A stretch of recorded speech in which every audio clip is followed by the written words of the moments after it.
Tu viens de finir, non? Mais tu cherches du travail? Oui. Ou bien comment ça se passe? Oui, non, j'ai eu des appels. Donc le travail venait à toi.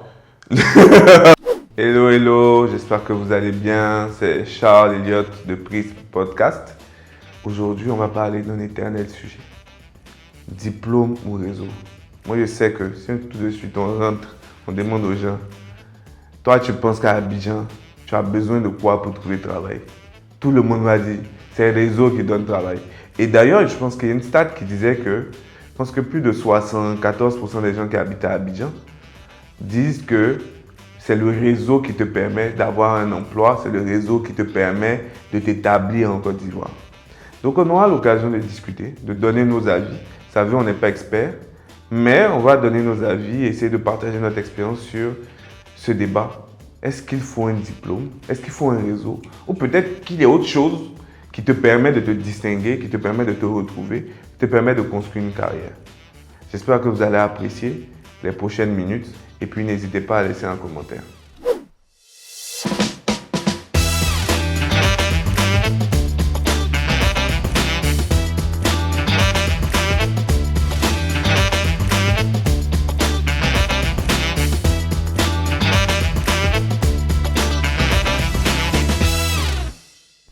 Ah gars, c'est comment ça va un peu? Ça va, et toi-même? Ça va mon cher, on reprend. Hein? Ouais. Après deux thèmes sur l'éducation, on conclut un peu avec celui-là. Ouais. Donc le premier c'était pas mal parce qu'on a eu quand même à discuter sur est-ce que l'école payait encore. Ouais. Je sais qu'on n'était pas d'accord, mais bon, on s'est compris. On a eu un deuxième thème qui était assez challengeant aussi sur l'éducation, où vraiment on a parlé des premiers de classe. Ouais. Je sais que tout le monde se demande souvent, mais mon premier est devenu quoi Ouais. dans la vie. Donc ça nous a permis quand même de tirer dans ce sens-là. Puis bon, là on est sur Le diplôme et ou les relations. et relations. Donc toi, qu'est-ce que tu en penses en fait? Écoute, moi je suis le fruit du diplôme. Donc je suis pour les diplômes. Les relations, j'ai pas dit non, hein. Ça peut aider, c'est un coup de boost, mais bon, je suis plus diplôme, quoi. Et toi? Alors, moi je suis peut-être le fruit des deux, Ok. mais étant donné que j'ai fait l'INP, je peux quand même parler pour le réseau, Ouais. même Vous si pistonnez, c'est ça? on ne nous pistonne pas. Non, j'ai dit vous pistonnez. J'ai Non, pas dit qu'on vous personne ne pistonne. se pistonne. Non, C'est- les aînés qui sont dans des entreprises cherchent les cadets, non? C'est pas comme ça que ça marche? Oui, Ouais. mais surtout pour la C'est qualité des c'est quoi? cadets. C'est du rattrapage? Non, c'est pas du rattrapage. D'accord, Donc- très bien. Donc en fait, on aura l'occasion de parler de ça, j'espère que vous allez apprécier. Donc moi je te demande, Ouais. aujourd'hui, un élève qui vient d'avoir son Ouais. diplôme. Là, on a parlé du bac il n'y a pas longtemps. Ouais, On il y a a pas fini avec le longtemps. bac. Hein. On a vu les longs posts sur Facebook, les orientations. Il ne faut pas aller faire RH-Com, il faut aller faire architecture. Actuellement, on construit les ponts, Ouais, des trucs ouais, comme ça. Alors, aujourd'hui, disons que le gars, on est à 5 ans après, on est en 2030. Donc, il est sorti avec un diplôme. Ouais. Pour toi, c'est quoi la solution pour lui? Tout dépend de sa filière.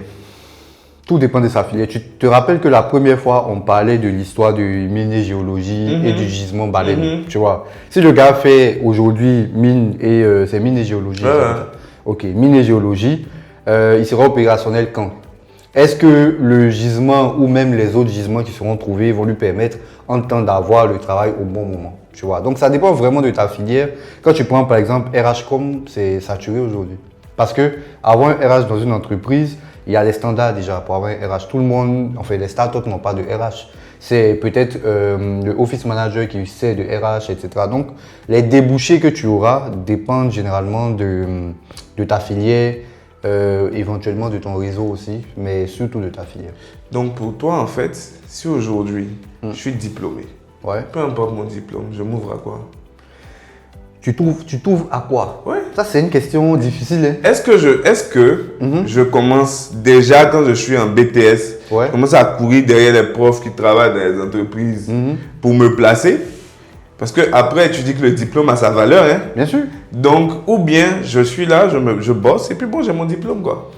Non, moi je pense que oui, ça peut être utile de se rapprocher de professeurs, de censeurs, de personnes qui ont déjà une approche assez poussée du monde professionnel, qui vont te permettre en fait de pouvoir avoir peut-être un premier stage de qualification. Mais par exemple, pour ceux qui viennent d'avoir le bac là, je pense avoir vu il y a quelques jours sur Facebook un monsieur qui disait que pendant ses congés, il est directeur d'une PME, pendant ses congés, son fils ou sa fille va faire un stage dans son entreprise pour savoir déjà ce qu'on y fait, comment est-ce que le monde de l'entreprise marche, faire un mail, tu vois, ce genre de choses basiques là, clair. Qui vont faire que quand le petit ou la petite vont arriver à la phase terminale ou même un peu après, quand ils vont entrer en entreprise, ce genre de choses là, ils n'auront même pas besoin d'apprendre en fait. Eux, ils vont rentrer, mais ils seront déjà plus ou moins opérationnels sur ce qu'ils peuvent apprendre. Est-ce qu'on peut dire que ces petits-là ne sont pas pistonnés? Ils ne sont pas pistonnés parce que pour moi, ils ne sont même pas dans une entreprise où ils sont rémunérés. En vrai, ils sont dans une entreprise où ils vont apprendre quelque chose. C'est l'entreprise de papa. C'est comme le petit qui est au village, qui en vacances coupe les herbes, les mauvaises herbes dans le champ de palmiers ou autre chose. Oui, c'est de l'apprentissage tout simplement. Oui, mais rémunéré ou pas, il y a de nombreuses personnes dehors qui ont besoin de cet apprentissage-là. Mais qui ont besoin par exemple d'être limité à leurs enfants. Non, mais si tu mets ton enfant dans ton entreprise, tu ne le payes pas. Ça, c'est un premier avantage. Et c'est ton enfant et tu lui fais apprendre quelque chose. Tu peux prendre un jeune sans le payer. Ah non, ça, dans certains cas, ça passe bien, mais pas dans tous les cas. Tu sais que dans d'autres cas, les gens vont venir te dire, mais en fait, non.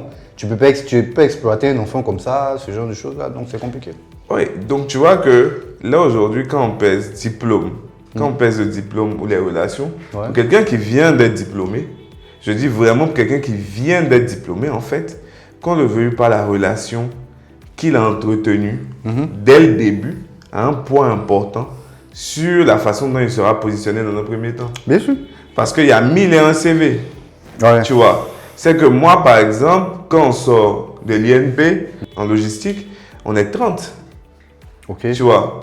Et on a beau dire, oui, les aînés et autres, on dépose les CV. Moi, au final, c'est vrai que c'est le réseau général de l'INP qui m'a aidé par un mouvement de prière qu'on avait au sein de l'école, qui m'a aidé à trouver mon premier stage. Mais ce n'était pas nécessairement lié, tu vois, au niveau des aînés qui étaient au-dessus. Okay. Moi, j'ai souvent bénéficié du réseau général. Je dirais difficilement que certains aînés, par exemple, m'ont dit « Ah ouais, mais en fait, viens… » Quoique, j'ai eu des appels. Ouais.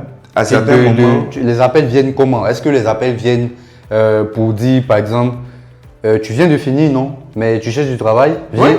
Ou bien, comment ça se passe? Oui, non, j'ai eu des appels. Donc, le travail venait à toi. Ah non, mais réponds bien. Moi, on veut bien comprendre cette histoire de INP. Ce qui se passait, c'est que, étant donné que je venais d'être diplômé, la plupart des aînés contactaient leurs cadets pour leur demander à quel niveau ils en étaient dans leur recherche d'emploi. Afin de pouvoir mieux les accompagner, mieux les guider. Laisse tes frappes. L'aîné t'appelle. Tu es à quel niveau de ton truc? Ok, le vieux, moi, où je suis là, je cherche. Tu m'appelles, ton appel tombe à pic. Je cherche même un stage. Oui, si l'aîné peut faire quelque chose là, il fait. Ou bien? Oui, si l'aîné peut faire quelque chose, mais c'est pas aller le travail vient à quoi? Non, le travail vient pas avec moi. Il y a l'effort que je dois faire.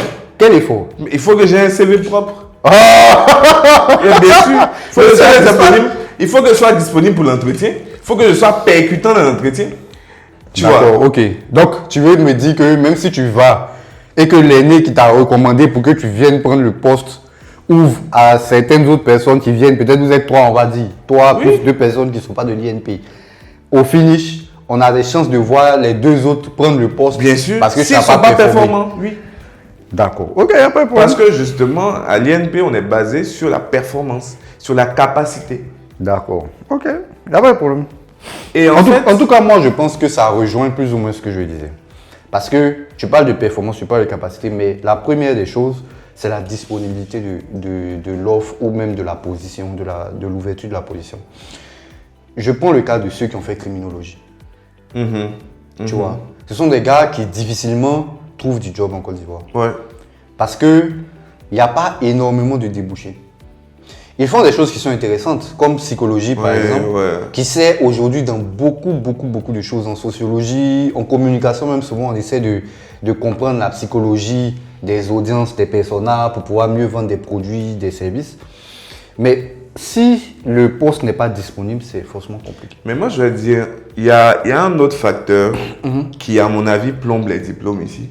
Ouais. C'est que, en fait, ici, lorsque, par exemple, tu as fait RHCOM, pour citer ça, et que tu postules, déjà, au niveau de la personne qui a postulé, c'est quelqu'un qui est dans une position où il se dit, moi, si ce n'est pas un RH, je ne veux pas travailler. Ça, c'est le premier facteur. Donc, il est très limitant dans la façon dont il s'oriente. Donc, même quand il dépose son CV, laissons la qualité du CV, laissons tout ça. Quand il dépose son CV, il fonce seulement sur un axe du diplôme qu'il a fait. Ce que je comprends, qui est relativement juste. Sauf que, en fait, en RHCOM, comme tu as dit, comme en criminaux, ils ont appris psychologie. En RHCOM, ils apprennent d'autres choses. Ils apprennent la communication, ils apprennent le secrétariat, ils apprennent plein de différentes notions. Mais on ne va pas être en train de postuler, par exemple, sur le secrétariat, on ne va pas être en train de postuler sur des postes de communication. Ils se rabattent beaucoup plus tard sur des trucs comme commercial, mais un peu trop tard pour certains. Alors qu'en Pourquoi vérité, trop tard? Non, mais quand je dis un peu trop tard, pour moi, quand tu as eu un diplôme, si pendant 1 an, tu étais en train de chercher à la maison alors que tu avais d'autres options potentielles, tu sais, quand l'année est passée, là, tu as d'autres gars qui sont venus sur le marché. Bien sûr. Et toi, pendant cette année, tu n'as pas eu forcément les ressources nécessaires. Bon, donc les gens ont préféré prendre quelqu'un qui est peut-être plus frais que prendre quelqu'un qui est truc. Donc, ça, c'est un problème. Maintenant, au niveau des entreprises, je pense qu'il y a un problème d'évaluation de profil. J'ai un ami qui a fait log avec moi. Log fait logistique. Qui est ingénieur en logistique et transport. Et qui est un très bon développeur. C'est un bon touche à tout et tout. Mais tu vois que s'il postule avec le diplôme d'ingénieur dans ce type de filière-là, on ne va pas forcément... Donc toi, en fait, ta vision des choses, c'est un peu ce que Patrick Hachi disait aux doctorants. Oui. Il disait aux doctorants, reconvertissez-vous, faites autre chose. Non, mais en fait, tu sais... Si vous ne trouvez pas des débouchés à ce que vous demandez aujourd'hui comme revendication. Non, mais en fait, tu sais, le doctorat, c'est différent. D'accord. Alors, moi, je comprends... Mais le doctorant, il est quand même beaucoup plus... Oui, non, je comprends la vision du Premier ministre. Je la comprends, je la partage, mais le doctorat, c'est autre chose. Parce que le doctorat, c'est une spécialisation profonde dans un domaine. Quelqu'un qui sort avec un master en communication, un master en marketing, un master en truc, c'est autre chose. C'est-à-dire que là, tu es en phase de... C'est comme si, avec le doctorat, c'est comme si on disait, mais en fait, tu as fait un doctorat alors pour parler des sciences, en odontostomatologie, par exemple, mais pourquoi tu ne deviens pas pharmacien? Tu vois? Ça passe pas. Parce qu'il aura fait, enfin, il a fait un doctorat dedans. Ce qu'il sait faire, c'est lié à ça. Que ça. Mais où je comprends par contre, ce qu'il dit, c'est que tu as peut-être fait ce doctorat-là, mais tu peux faire un MBA pour le compléter, quoi. Bien sûr. Et tu peux avoir un poste en entreprise. Après, je pense que ça, c'est un autre débat. Sinon, le doctorat, c'est combien d'années? Tu finis pas le nombre d'années que tu demandes le doctorat. Je pense que c'est au moins 10 ans. 8 ans, je pense. Voilà. 8-10 ans, ouais. Bon, 8-10 ans. En fonction des Quand tu finis de faire ça, pour aller faire un MBA, même s'il fait 1 année et demie, je pense que quand tu as fini le doctorat, tu te dis, bon, je suis calé dans ce que je sais faire, je vais chercher le job. Mais bon, pour revenir un peu, le réseau, là, est-ce qu'aujourd'hui, pour toi, c'est quelque chose d'important? Moi, je vais parler de communication parce que je suis dans le domaine. Si j'ai fait un travail de communication, généralement, peut-être pour une personnalité ou pour une personne, surtout par exemple en communication politique, les personnes se parlent, les politiciens se parlent. Donc, quand un gars réussit à faire une bonne campagne avec une personne, demain, il peut être approché par un autre qui va lui dire, mais écoute, ta campagne là, j'ai bien aimé, les idées étaient originales, les prints, etc. Est-ce que tu peux me recommander celui qui l'a fait? Bon, il y a 2 cas. Soit tu as signé une clause de confidentialité, donc il ne dira jamais qui tu es. soit tu peux aller bosser avec d'autres personnes et donc il va te recommander. Dans ce genre de cas-là, ce sont des recommandations. Donc ça marche bien. Si par exemple tu es indépendant dans la communication, ça peut t'aider à avoir des marchés, à t'ouvrir de nouvelles portes, etc., etc. Pour toi, le diplôme, est-ce que c'est un raccourci invisible? Ce que tu viens de présenter sur le réseau est important, mais le diplôme te porte souvent vers le réseau. Ouais. Mais ça dépend de où tu as fait le diplôme. Parce que, tu vois, c'est triste de le dire comme ça, mais je pense qu'on avait déjà dit lors de la première vidéo, on se retrouve avec des diplômés qui ont un niveau master, enfin, qui ont un diplôme master, mais qui ont un niveau bac plus. Ouais. Et ce n'est pas de leur faute, c'est souvent la faute de la formation pratique. La formation pratique qui n'a pas été faite. Ouais. Donc, naturellement, on a des diplômes qui vont être moins reconnus que d'autres. Et aussi, comme je disais, en fait, quand quelqu'un va se lever et qui va dire « Ah, moi, en fait, je fais un recrutement, je veux que des gens de l'INP, par exemple. » Ce qu'il est en train de dire, il est en train d'éviter d'avoir un biais.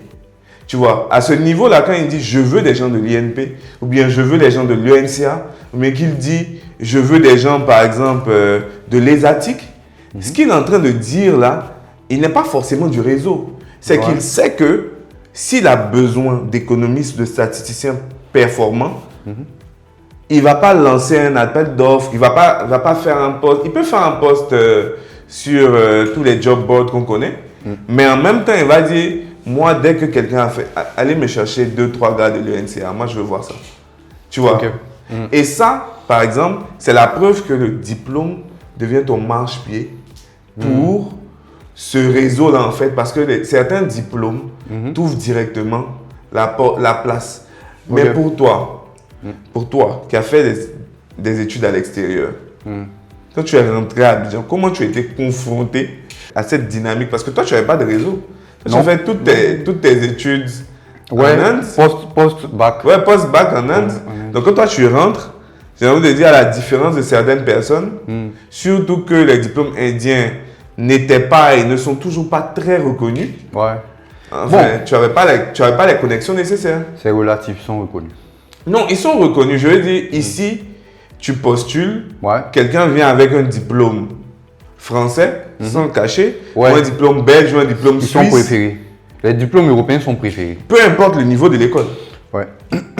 Tu vois. Donc, parce qu'en même temps, il y a beaucoup aussi d'employeurs européens ici. Oui, mais quand toi tu rentres, tu fais comment? Bon, je postule simplement. Hein. Je postule simplement. Honnêtement, quand je rentre, je postule simplement et je dis toujours à ceux que j'ai pu conseiller que j'ai commencé avec très peu. J'avais un MBA, ça ne m'a pas empêché de partir prendre un poste, un stage et après CDD où j'avais quoi, 25 000 francs le mois et je me suis dit il faut que je commence là parce que justement, c'est vrai que tu as quand même des dévanciers qui rentrent, mais le réseau n'est pas encore fort, tu vois. Le réseau n'est pas encore fort au point où il te permet tout de suite quand tu arrives d'être appelé, comme tu disais, par un aîné. Non, ça ne marche pas comme ça. Donc moi, je suis venu, j'ai postulé. J'ai postulé comme tout le monde, j'ai fait mes classes, j'ai fait des entretiens. Et en fait, je pense que le fait de faire des entretiens, ça m'a forgé parce que quand tu vas faire des entretiens, tu as une expérience des entretiens. Ouais. Voilà. Et les entretiens ne sont pas pareils dans toutes les boîtes. Ouais. Je vais taire le nom de la boîte, mais j'ai fait un entretien qui était très psychologique. C'est-à-dire que les gars, ils m'ont laissé entrer dans une salle. Je suis resté dans la salle 30 minutes. Sauf qu'ils m'observaient de quelque part. Et ensuite, quand je suis rentré dans la salle, la dame a essayé de m'énerver parce qu'elle a dit qu'en fait, elle a une réunion maintenant. Et donc, elle doit repartir. Et elle est partie 30 minutes encore. Tu vois. Donc, ils observaient un peu comment est-ce que je réagissais au stress, à une pression, parce qu'après, ils m'ont redonné un exercice. En fait, je suis parti ce jour-là, je pense, aux environs de midi pour ne pas être en retard. Je suis sorti de chez eux, il était 18h. Donc, ils m'ont pris toute l'après-midi, tu vois, pour voir comment tu te comportes. Mais en fait, tout ça, finalement, ça m'a formé parce que après, dans les entretiens, j'étais beaucoup plus à l'aise. Je savais ce qu'il fallait dire, ce qu'il ne fallait pas dire forcément, où il fallait emmener l'interrogateur ou pas. Donc, c'était beaucoup plus facile. Mais j'ai postulé comme tout le monde. Mais pour toi, qu'est-ce qui a été la différence entre peut-être d'autres profils? Pour toi, hein, si tu essaies d'analyser, qu'est-ce qui a été la différence entre d'autres profils, tu vois, qui sont venus, qui étaient d'autres profils locaux peut-être. Et puis toi, ton profil, à part le fait que tu avais un diplôme d'un... Le côté bilingue. Ok. Le côté bilingue parce que généralement j'étais sur des postes. Quand je suis venu, j'ai fait peut-être 2 ou 3 postes entretien où c'était des postes un peu comme les programmes graduates. C'est comme ça même, enfin c'est l'une de mes premières expériences. Et ces programmes graduates là demandent que tu sortes fraîchement de l'école, que tu sois bilingue et que tu aies des diplômes comme Master, MBA. Mais généralement, quand ils voient MBA, ils sont beaucoup plus heureux. Mais je veux dire qu'en fait, tu sais, quelque part, je peux me tromper, hein, Ouais. mais quand j'analyse, l'un des raccourcis peut-être, c'est que tu as postulé naturellement, Oui. mais le fait qu'il y ait eu un programme gradué d'une entreprise, ça a permis de vite t'insérer dans le tissu professionnel. Bien sûr. Malheureusement, certaines personnes ne sont même pas au courant qu'il y a des programmes gradués qui existent. Il y a des personnes qui espèrent que le travail arrive à eux. Ils sont à la maison, ils ont des diplômes. Envoie-moi, peut-être toi, Charles, tu connais quelqu'un qui connaît quelqu'un dans une entreprise, ou même ton neveu qui voit que dans la famille, là, quand il y a les événements, tu es un des boss, ou bien tu es un des jeunes cadres Je ne suis dynamiques. pas un des boss de la famille. ou bien tu es un des jeunes cadres dynamiques, bref, comme tu veux. Je suis un des grouilleurs. D'accord, mais au moins ton gouvernement commence à payer. Et donc quand il te voit, il se dit, ah mais lui là, il peut me recommander. Et donc, il demande que tu le recommandes. Ouais. Alors qu'il y a des plateformes. Le programme gradué dont je te parle, c'est sur une plateforme, c'est sur un job board, comme tu dis. Après, il y a LinkedIn, il y a plein de moyens de postuler. Les gars ne veulent pas postuler. Et même, moi, souvent, à certaines positions, les CV que j'ai reçus, laisse tomber. Les gars ne font pas d'efforts. Ils t'envoient des CV qui sont décousus. Ils ne prennent pas le temps de corriger les coquilles. Je suis d'accord, mais alors moi, je vais dire un truc justement sur cette histoire de CV. Je suis d'accord sur un facteur, que chercher un emploi, c'est le métier le plus difficile. Parce que tu dois être propre sur toi, tu dois être préparé, tu dois être disponible. On ne peut pas t'appeler, par exemple, à 17h et puis tu vas réagir du genre, je viens de me réveiller, c'est qui? Oui, rappelez-moi, de façon débonnaire, je suis d'accord. Mais moi, je te dirais que le système de recrutement en Côte d'Ivoire n'est pas adapté. Quand tu recrutes, par exemple, un ouvrier, tu demandes que l'ouvrier envoie son CV. Et moi, j'ai vu ça dans certaines entreprises. Et toi, tu notes un ouvrier sur la qualité de son CV. Mais en fait, en vérité, un ouvrier n'a pas été évalué. Non, ce que je dis, c'est qu'un ouvrier n'a pas été évalué sur la qualité de son CV. Je suis d'accord. Je pourrais comprendre que si tu me recrutes une secrétaire, si tu me recrutes un poste de manager, si tu me recrutes un poste de directeur, je peux comprendre qu'à ce moment-là, tu me dises, mais en fait, il a fait des fautes d'orthographe, je ne le prends pas. Il a une structure de CV qui n'est pas correcte, je ne le récupère pas. Moi, je vais te raconter un truc qui me touche jusqu'à aujourd'hui. Quand je travaillais dans une boîte et on devait faire un recrutement d'un BizDev pour business developer. Faut parler français, s'il te plaît. Oh. D'un business developer pour une boîte. Et on a reçu plein de CV, tu sais, comme ils étaient. Mais justement, on était dans une logique d'évaluation de profil. Et on a eu un gars. Mais si tu regardais son CV, tu l'aurais éliminé. Mais on a fait le premier test. Parce que dès qu'on recevait le CV, la première chose qu'on faisait, c'était envoyer un test. Donc, un mail automatique, plus ou moins standardisé automatique, pour permettre à ces gars-là de les évaluer et pour filtrer. On se rendait compte que ce qui était intéressant avec ça, c'est que tu avais plein de gens qui ne faisaient pas le test. Libre à eux. Mais on se retrouvait avec des gens qui faisaient le test et ça nous permettait d'évaluer la capacité des gens avant même de rentrer en profondeur sur les CV. Mais au final, le gars qu'on a recruté, je te dis même le jour du premier entretien, il nous est venu dans un jean blanc, tu vois, froissé, mais je te dis un jean qui est froissé, tu imagines l'effort, une torde un peu bizarre, chemise blanche non repassée. Et j'étais en mode, mais gars, c'est quoi cette histoire? Et séance tenante, j'étais avec mon gars, on a fait l'entretien. Je lui ai dit, mais gars, tu as un très bon profil. Tu es bilingue, tu es truc, tout et tout. Tu as eu de très bonnes notes. Mais comment tu peux venir à un entretien et tu es comme ça? Quand on a fini l'entretien. Peut-être qu'ils n'avaient pas les moyens de repasser, je sais. Mais effectivement, c'est pas impossible. Mais quand on sort de l'entretien, je lui dis, le prochain entretien, c'est avec le boss. Donc, Tu vois, il ne sera pas forcément aussi tolérant que nous. Ouais. Donc, essaie de t'aligner. Mais le gars dont je te parle actuellement, aujourd'hui, je te parle. Il est directeur régional marketing quelque chose, quoi. Juste parce que, à ce moment-là, le système, je ne dis pas qu'on l'a particulièrement sauvé, mais je veux dire, le système de recrutement qu'on a mis en place a permis de déceler dans les mailles un profil. Et ça, encore une fois. En fait, tu me donnes même une passerelle, mais je vais finir sur ça. Encore une fois, ça va dépendre de ton métier. Je te prends par exemple le cas des communicants. ouais. Tu fais communication, tu envoies un CV dans lequel il y a des fautes d'orthographe. Non, là, on doit te chasser. Ça, je suis On peut d'accord. pas te prendre. Non, ça, je suis d'accord. Et puis, par exemple, tu vois, dans la communication, il y a les créatifs. Oui, Les créatifs, là, ils doivent avoir un portfolio.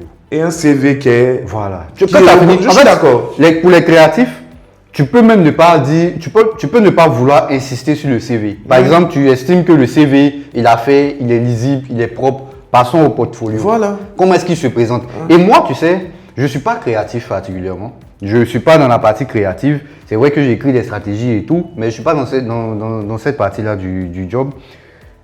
Mais j'ai un portfolio. Et en fait, quand j'envoie mon CV, les gens ne savent pas généralement et ils ne comprennent pas. Et même, ça a attisé les curiosités. Souvent, en entretien, on m'a demandé, mais pourquoi tu fais un portfolio? Je lui dis, mais au lieu que je te dise tout ce que j'ai fait pendant un entretien qui va durer peut-être 30, 40 minutes, je te l'envoie pour que tu vois ce que j'ai fait. Et ce sont des campagnes sur lesquelles j'ai travaillé. Tu peux aller demander aux gens, libre à toi de te renseigner, mais tu vois que j'ai travaillé sur de gros projets. Donc, ça te donne l'idée de qu'est-ce que je suis capable de faire. Et je suis allé faire un entretien dans une multinationale. Et en fait, je t'assure qu'avant même l'entretien, en vrai, j'avais gagné. Quand j'ai envoyé le portfolio, la dame m'a demandé, mais ça, c'est jamais vu, quoi. Tu vois. Et en fait, elle ne me l'a pas dit comme ça, mais je t'assure que c'est le genre d'entretien où quand tu ressors, tu sais que... Ouais, tu sais que ça a été pris, en fait. Tu as pris la concurrence en main. Voilà. Maintenant, autre point que je veux qu'on discute. Moi, je veux parler des gens qui n'ont ni réseau, ni diplôme. Des gens qui doivent se créer leur place. Les gens qui sont dans la débrouille, comme on dit, le système D. Les coiffeurs, les mécaniciens, l'informel, on va dire, en Côte d'Ivoire. Comment, selon toi, ces personnes-là peuvent arriver à s'insérer dans la société? Avant que tu répondes, moi, je te donne mon point de vue. Premièrement, ce sont des gens qui doivent aller à l'information. Tu sais, on aura beau dire ce qu'on veut de l'État, mais les gars, ils ont quand même fait des choses qui sont intéressantes. Aujourd'hui, tu as des écoles techniques qui sont en train de se démultiplier. Tu as des programmes qui sont souvent ouverts à ça. Et moi, j'ai eu à travailler sur un truc qui était intéressant, qui s'appelle Statut de l'entrepreneur, par exemple, qui prend en compte les travailleurs indépendants. Ils ont un régime à eux, RSTI, je pense à la CNPS. Effectivement. Voilà. Donc, comment, selon toi, ces gens-là doivent aller se créer des diplômes, se créer des... Parce que s'ils ne le font pas, à un moment, je pense à un moment ou à un autre, ils seront dépassés. Je prends par exemple le cas des garages. Aujourd'hui, tu commences à voir des garages qui sont formés. Ouais, très professionnels même. Voilà. Je pense que, comme dans tous les métiers, il y a la notion de compétence. Avant même, je pense qu'on en avait parlé même, on avait touché ce point-là, où j'avais dit, il faut que l'État trouve le moyen de mettre en place des évaluations passerelles pour pouvoir avoir... Évaluation passerelle. Des évaluations, des certificats. Pour des certificats techniques. D'accord. Donc, il y a des évaluations. Donc ce sont ce sont des formations court terme. Court terme. Qui permettent à des gens qui sont déjà dans le métier d'avoir des diplômes et des grades. De sorte que, en fait, le gars il puisse mieux savoir ce qu'il sait et un peu mieux standardiser ce qu'il pense. Mais en fait, la compétence est importante dans ces domaines-là parce que au final, que ce soit même avec ton diplôme, même avec ton truc, ce qui va rester, c'est ta capacité à bien faire ce que tu sais faire. Tout à fait. Et ceux-là, quand tu es dans ce type de situation, il faut aller à l'information, mais surtout, il faut être hyper professionnel. Je vais prendre un exemple, mais vite. Il y a un gars que je connais qui est électricien. Qui est électricien quoi? Auto, maison? Non, de maison. Ok. De quartier. Mais c'est un gars hyper pro. Quand tu dis il est hyper pro, qu'est-ce qu'il fait que les autres ne font pas? Justement, il est ponctuel. Tu l'appelles, tu lui dis tu as besoin de quelque chose, il te fixe un rendez-vous en te disant non, je ne serai pas disponible pour 7 heures, mais je serai disponible demain à telle heure parce que lui-même il te dit qu'il évite les clashs de trucs pour ne pas courir partout. Il a un agenda qui est carré. Quand il vient, il t'explique ce qu'il doit faire, comment il doit le faire et pourquoi ça doit te coûter ça et comment ça va se passer. Et quand il a fini ça, tu comprends pourquoi tu payes. Parce que la finition, la façon dont il a payé, il pourrait te tirer le fil et puis ça va passer là. Puis il va te dire non, mais en fait, je ne vais pas faire ça. Parce que je vais récupérer le fil là. Parce que si je récupère le fil là, ça va être moins visible. Et ça va faire ceci, ça va faire cela. Et le fait même qu'il t'explique ce qu'il fait, te met beaucoup plus en confiance que quand tu prends quelqu'un d'autre. Mais aujourd'hui, le gars, il travaille pour des ambassades. J'ai même plus la capacité de l'appeler pour venir me placer mes petites prises à la maison, quoi. Mais comment tu vois, lui par exemple, c'est un bel exemple. Comment est-ce qu'il arrive à ça? Est-ce que c'est vrai que son professionnalisme fait parler, mais est-ce que c'est quelqu'un qui est formé? Est-ce que c'est quelqu'un qui s'est formé avec le temps? Et puis, comment est-ce qu'il arrive aux ambassades? Est-ce que c'est quelqu'un qui connaît d'autres personnes ou bien c'est des recommandations de personnes chez qui il a bien bossé? Justement, c'est des recommandations de personnes chez qui il a bien bossé. Il a bien bossé, d'accord. Parce que c'est ça, c'est pour ça que je dis la mais il n'était pas formé. Il a fait une formation au cours. Ok. Donc, la compétence est importante. Mais moi, je te demande, moi, peut-être pour toi, un élève, que ce soit un élève, que ce soit quelqu'un qui est diplômé aujourd'hui, est-ce qu'il doit courir à essayer de se former un réseau, essayer de construire un réseau, ou bien il doit être concentré à construire son diplôme? Moi, je pense que la première des choses, c'est d'avoir la compétence. La compétence vient avec le diplôme généralement. Ok. Si tu finis, tu suis un cours, comme tu as dit, que ce soit un certificat, que ce soit un diplôme, que ce soit une formation académique, à la fin, assure-toi d'avoir le diplôme. Certes, essaie de pratiquer pour avoir la compétence, donc d'avoir le truc pratique. Et puis, quand tu as fini ça, va vers le réseau maintenant. Pourquoi je dis ça? Parce qu'il y a quelques années, je pense maintenant, Gilles India de Abidjan.net l'avait dit. Il a dit, ok, avoir un réseau c'est bien, mais qu'est-ce que tu apportes au réseau? Qu'est-ce que tu apportes au réseau? Quelle est ta place dans le réseau? Parce que le réseau, là, il est déjà constitué. Si tu viens que tu apportes quelque chose que les autres ne font pas, on est d'accord, tu vas persister dans ce réseau. Et peut-être même que tu vas élargir même ton réseau grâce à ce que tu sais faire.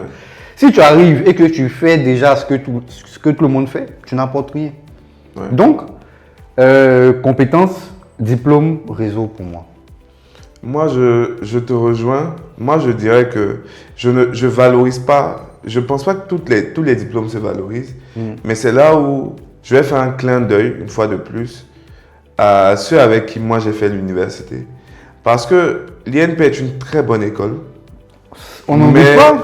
Mais en fait, au-delà de tout, l'INP recrute des gens qui sont de très bon niveau, mais qui ont la volonté de faire plus que ce qui est en face d'eux. Et donc, cette compétence-là, même sur les bancs, tu as des gens qui chaque jour vont être en train de construire ça, quoi. Chaque jour vont être en train de se dire, je veux faire ça, je veux faire ci, qu'est-ce que je peux apprendre? Sans forcément, alors bien sûr, il y en a qui font des certificats, mais il y en a qui ne vont pas forcément faire des certificats. Il y en a qui vont être en mode, je bosse parce que je veux apporter quelque chose. Donc, moi, je dirais diplôme, parce que le diplôme apparaît comme le marchepied souvent pour atteindre un certain réseau. Mais avant d'atteindre le réseau, il y a la compétence. Pour moi, je dirais diplôme, compétence, réseau. De sorte que, en fait, cette compétence, ça viendra dire à ces gens que tu connais. C'est le trait d'union.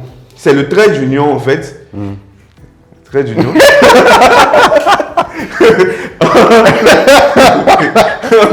C'est un slogan, mais bon, chacun a la Ceux qui ont la rêve, pour la rêve.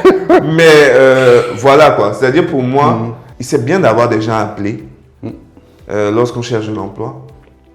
Mais le réseau influent que les gens cherchent là, tu peux pas l'avoir souvent après un certain niveau de poste ou après un certain niveau d'expérience. Ouais, je suis tout à fait d'accord avec. Donc je pense qu'on a essayé de tirer dans tous les sens, on a essayé de toucher toutes les couches. J'espère que ça vous a parlé, j'espère que vous avez apprécié. Tu as quelque chose à ajouter? Non, rien d'autre. Rien d'autre.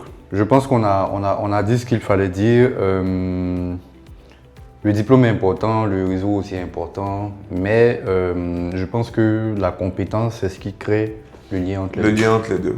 Ouais. Donc j'espère que ça vous a fait plaisir et puis continuez le débat chez vous. N'hésitez pas à nous laisser des commentaires. On reste disponible. À très bientôt.